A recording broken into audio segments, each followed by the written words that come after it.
Hello, and welcome to Chess Book Reviews 92. Share your screen with the audience, it says. Click this button to share the browser tab.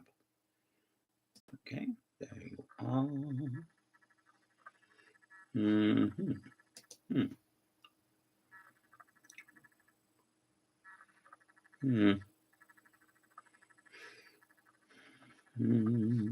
I haven't even started yet.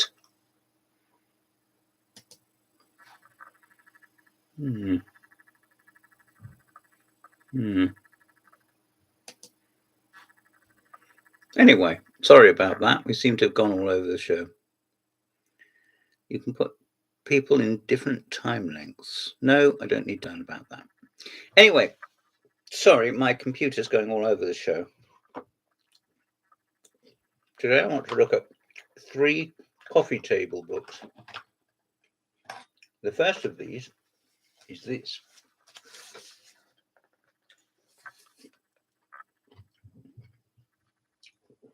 As you can see, it's got 3 authors whose names are down here, which I will not attempt to pronounce. But I should think they're German, though the book is in English. I bought it some years ago in Kingston. And it isn't my favourite book, but it does have its moments. Let me just show you some of the wonderful garish. There we are. Imagine playing chess with that.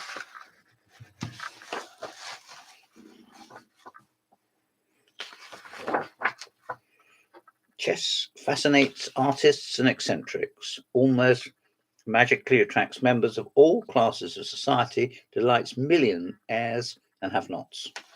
Well, I must be covered in some of that. And here we are with a king. And in his hand, there is a pawn. There we are. This is quite a heavy book, so you must excuse me not, as usual, holding it so such vice-like. These are bits of history. Here's some old guys looking cross-eyed. They're looking at a chessboard, or a playing board anyway, of some sort.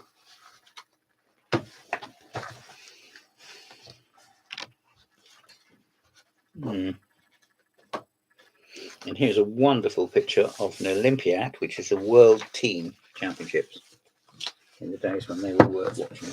I'm not sure they are anymore. They might be. There you are. There you are. And there's Tony Miles. There. Can you see him? I think he's playing Lubojevic. Let me look.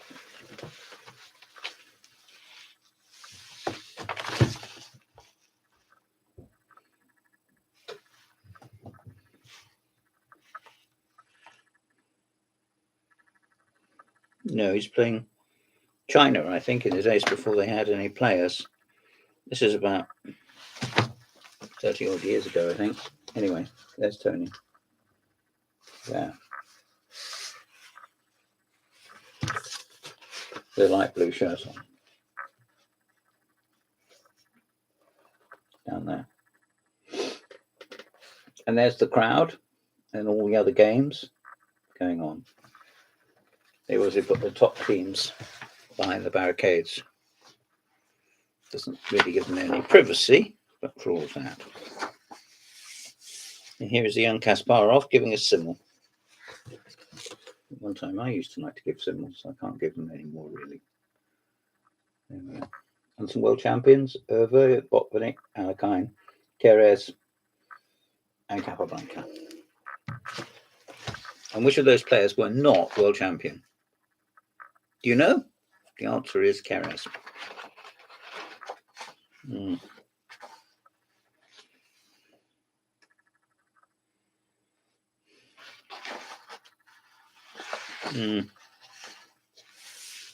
here's some graphics, some abstractions. Not sure that these are worth seeing. Might be. You might like them. I hope you do.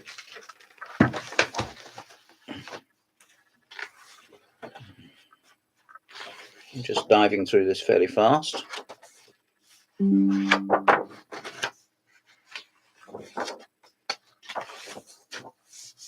Here's some pieces, probably Indian. Some people collect chess pieces, I don't, but you know, why not? There you go.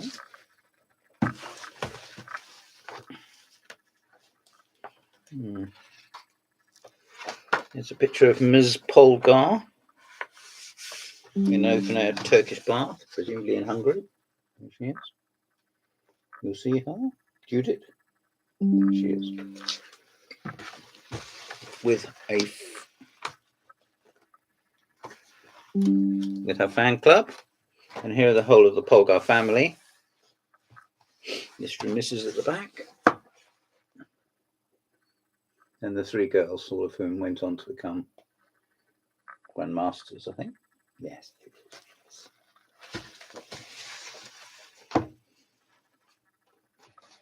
And here is some more abstraction. This is a lithograph by Irving Amen from 1977. I like it very much. If I had the original of that or a print of it on the wall, I think that would be rather good. What do you think? All deep in thought.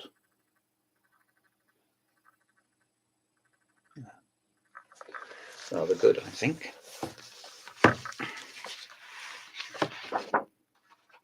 I don't know whether this book is still in print. If this is the bag you're into, no, be very well worth. It's called Chess: A Celebration of 2,000 Years. I think these could be embroideries. I think they could be. Okay, well, it's published by Mackenzie, and it was published some years back, I think. I'm going to look.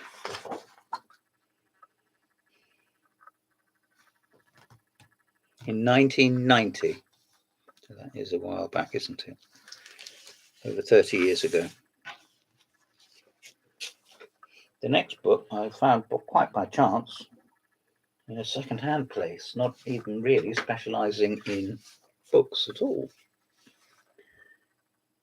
Chessmen for Collectors by Victor Keats, and I paid £5 for it.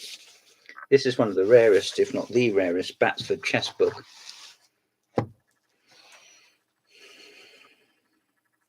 The publisher's price inside is £40. If anybody would like it, they can get in contact with me and I'll sell them it for... it's by Victor Keats, and with photographs by Daniel Keats and Adrian Pope. And it's published by Batsford's in 1985, and now I think would be quite valuable or scarce, which isn't necessarily always the same thing.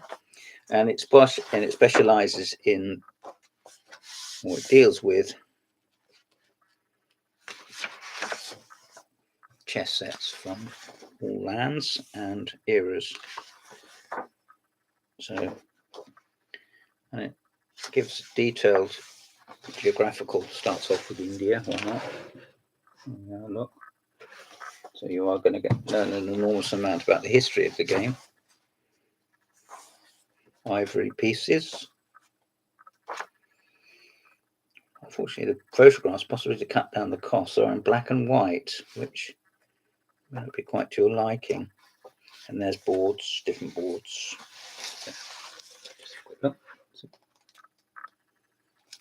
All from time to time, even the electronic age, computer age, we all from time to time like looking at different types of boards, don't we? The Muslim world, modern Tunisian clay figures. Trouble is, you dig something up in your garden or somewhere or in a trench, and you think, oh look, it's a chess man. But you may not know that it's a chess man. It might be just some decorative little porcelain figure. The decoration. Here's some more sets.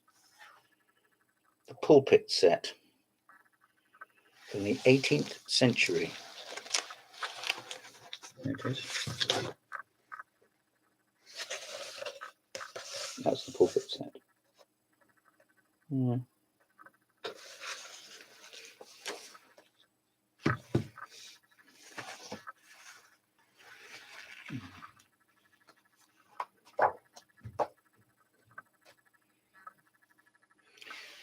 This is sets from China and the Far East. This has a touch of humour about it, these pieces with the heads on.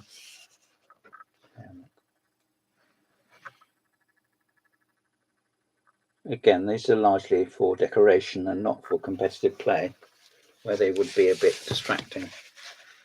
Not wholly so, but slightly.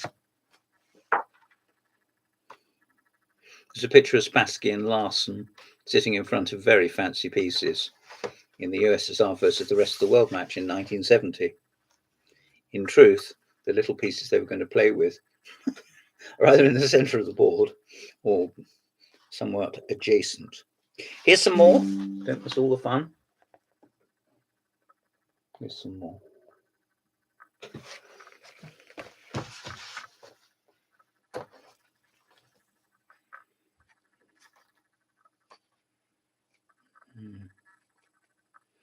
I think only this book would give you enough background to, if you did want to start to collect chess sets,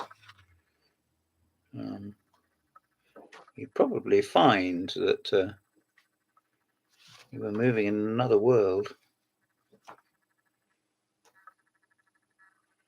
This is the Dieppe carved bone bust chess set, just on the theme of the French versus East African, now Senegal, colonies, late 18th, if I can even say it, 18th century.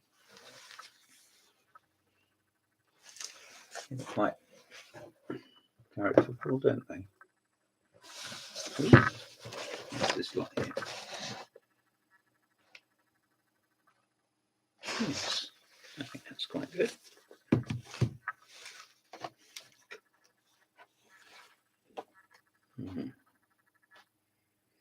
And here's some African sets of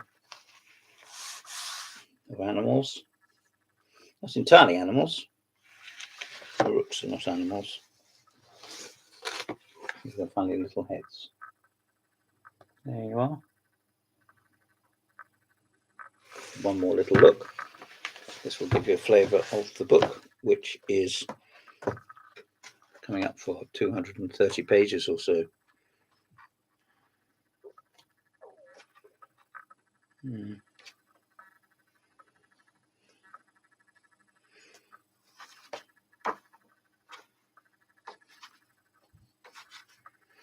There we are.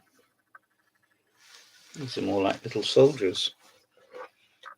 Nothing wrong with that, of course. There you go. And here's the cover, which is very magnificent.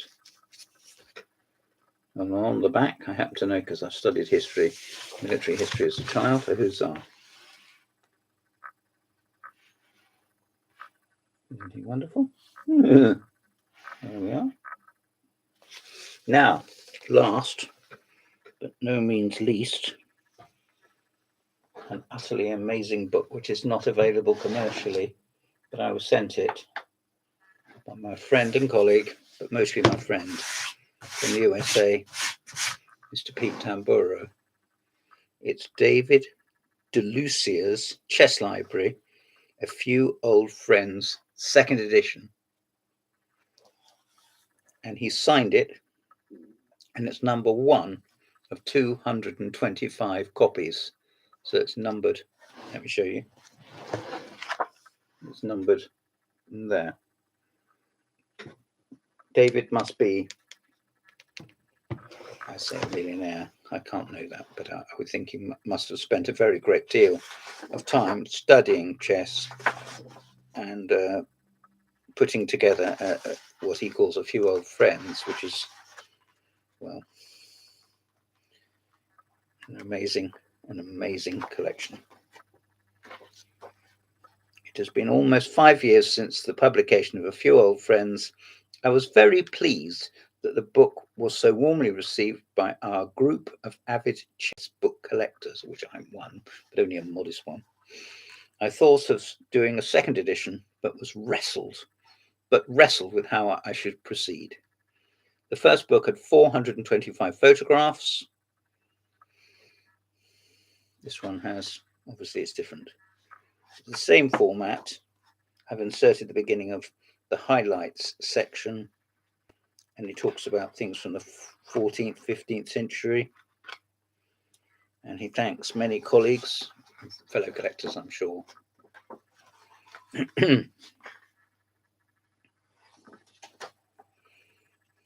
Some of these are from the long ago into the history of the game. And number 225 is from 1834. So we haven't in England even got Queen Victoria on the throne. 272, we have got Staunton and playing against Lowe. So these are various manuscripts. Obviously the frontispieces of books. See that? Chess Made Easy. Or the Games of Greco, the Greek.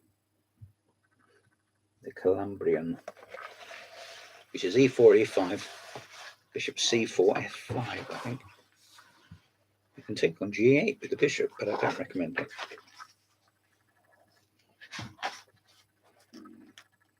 The History of Chess by R. Lamb Vicar of Torham upon Tweed. If anyone knows where Torham upon Tweed is, presumably it's Scotland or Scottish border maybe, an enormous amount in Latin, Nota nobis effe, parentes. It's, here we are, Robert Lamb, History of Chess, yes, together with the short and plain instructions by which any one may easily play at it without the help of a teacher. London, 1764. How about that? Wow. I'll just show you that again. I think that's rather wonderful. So you can play at it without the help of a teacher. There you are. There. You might need a teacher to help me hold the book a bit better. There you go.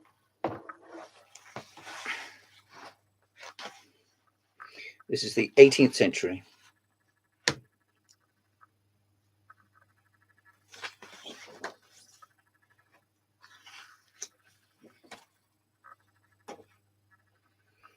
Now we're coming up to the 19th century, collection of chess poems and an attempt at notation and a board. Let me show you that because that's quite innovative. Obviously, there's the attempt at notation there and a board there. All quite good stuff. The value of all of this would be astronomical, wouldn't it? And they are a few of his old friends. So 31 games at chess. Now it's interesting that 19th century says games at chess. The 20th century say games of chess. The 21st century says chess games, which I don't like. I don't like chess games. But there we are. Books of problems. Let's get a bit more colourful. And here's good old William Caxton. The Game of Chess.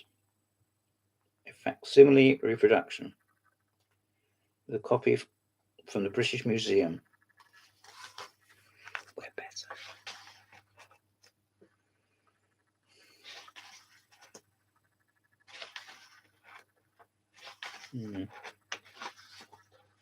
I'm just flicking through this, looking for something to show you. There's some stuff in German, a language you may speak, and also some stuff in French, a language I'm supposed to be able to speak, but I've not the confidence to do so. We're not even halfway through yet.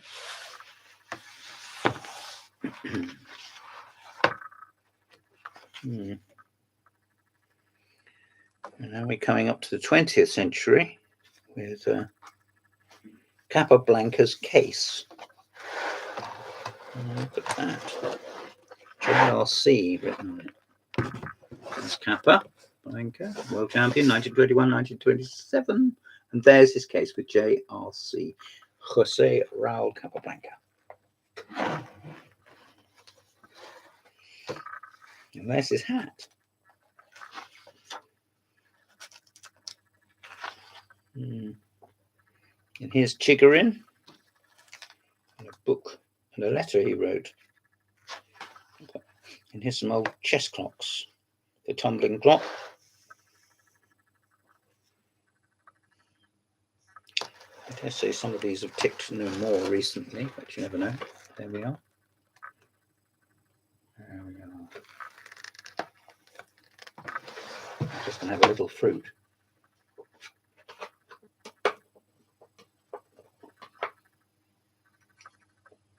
Whoops.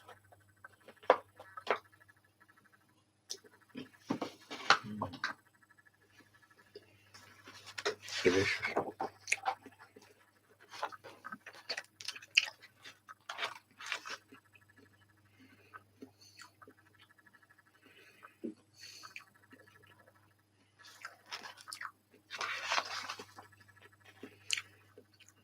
As we come up to date, there's more and more signatures of various people, like Capablanca, and there's one of friends of Harry Golombek, Judge A.B. Meek.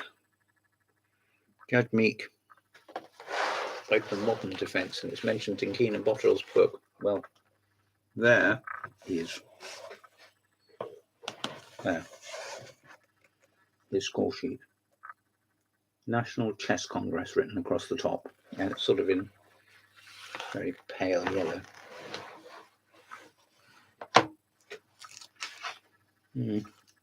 And here is a game between Fischer and Smyslov, and which presumably was played in the Capablanca Memorial. This game is two world champions. Well, Fischer was yet to become champion. And here's my 60 memorable games, the American edition, Simon & Schuster, signed by Bobby. And that distinctive capital letters which he favoured. And there's the score sheet in English descriptive notation of his game, which was played by radio telex, because he couldn't go to Cuba because of the problems with Cuban missile crisis. And here's Bobby's copy of Animal Farm by George Orwell. I don't quite know what that's doing there, but I suppose if you trusted to it. Bobby Fischer's game was Spassky from Havana 66. Yes, that was when he did go to Cuba.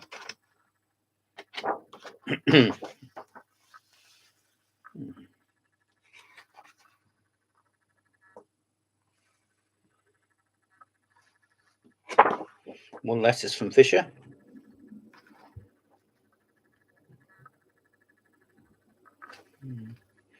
For the philatelists amongst you, some first aid covers here. I will not attempt to explain them, because at one time I used to collect stamps as a boy, quite seriously, but I don't suppose I had any of those. Various tournaments being celebrated about 55 years ago, whatever. Here's Fischer's game, score of his game against Benko, where he played that amazing rook f6 move. Okay. If you don't know it, you should get to know it. So it's with Bobby's signature on it, and Benko as well. Some group photos. Carlsberg 1911. So it's not an attempt to be chronological. Doesn't need to be, does it? So wonderful. There we are, look. There's all the guys. You can have some fun trying to pick out your favourite champions from 110 years ago. Before the First World War, of course.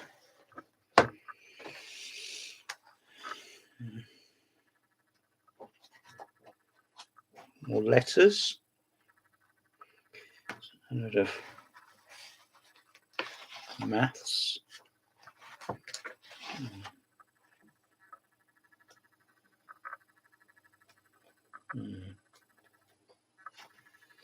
A little card with all the signatures of the participants, including Morrison, F.D. Yeats, London 1922. This was something I was asked to research. Well, I did research it. There it is. I didn't know that was there. I should have had the sense to have looked. See all the signatures. The tournament was held in London at the Elizabeth Hall, I think, at the House of Commons. It was a good bash with lots of international players brought in, and the English players doing all right. Can't always say that, can you? Here are some wonderful line sketches. Lithograph portfolio album by David Friedman. You can see the young Max Erver and the going quietly potty Akiba Rubinstein. Okay. You may like to know more than me and try and name all these, and there's Righty next to Rubinstein. Alaska with the inevitable cigar.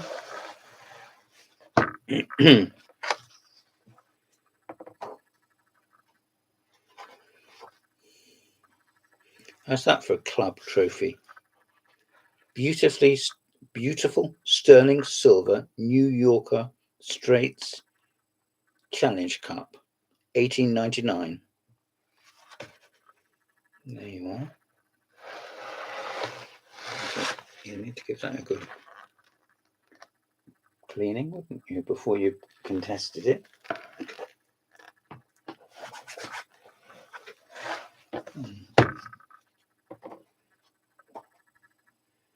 Here's Morphy and a letter, a 4-page letter from Morphy to Daniel Fisk. I think that might be Fisker, actually. I should thank you for publishing 4 of my blindfold games, and also to Frank Leslie's, but I much desire that you should appear in the monthly. In other words, never see. Don't you worry, Morphy, you have been lauded and magnified in my lifetime. No one's a bigger fan of Charles Morphy than I am. How about that? There's his signature, a couple of plate photos, and some book covers, and some extracts and letters. Must be documents as well.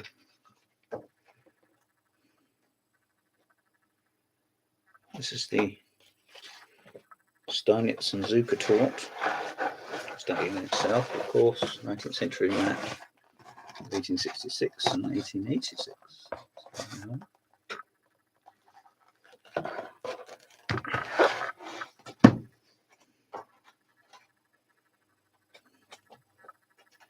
An index.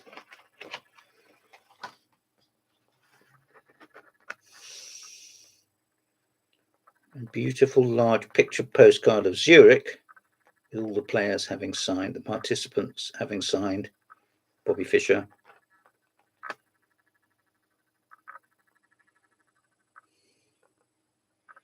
You know what? I'm struggling to be able to read any of the other signatures. Olafsson, the Icelandic Grandmaster, who became president of FIDE for a very short time. And there we are. An enormous book. I have not done it justice, but I've done what I can. There it is. There it is. Isn't it a beauty? Believe you me, it's a very valuable book. Thank you for watching. This has been Chess Reviews 92. I'm James Pratt. Thank you for your time, my friends.